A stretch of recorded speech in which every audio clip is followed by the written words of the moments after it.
État ya veni Kikwiti et Kaboli Yolo na makala intéressé Benjamin Panzu pona bino. Population ya commune ya makala bazali ko sepela te na ndenge avenue Kikwiti e koma mabulu botala tako bino moko ndenge ba mai ya mvula etikali na kati ya balabala lokola lac mai ndombe e ska mususu kutu botala ndenge goudron e bukana siko e botala bino moko ndenge 207 oyo et devient nango parce que moyen ya koleka na po e koma awa na avenue université ezalité likolo mabulu pe ba mai oyo boyoka lokolo ya peuple veni oyo eza ekaboli yolo na makala avenue ezalaka kitoko prince ezalaka bien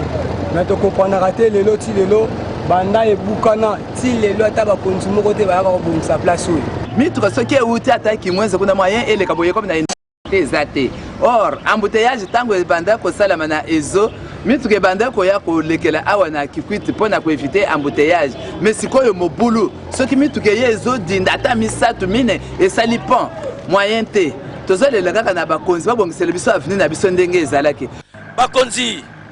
bosala nyonso de façon que avenue Kikwiti oyo ebonga parce que ezali penza balabala monene pe ekoyi kosunga mpona koevite ba embouteillage misusu ya avenue université bomona loin hein? Terrible.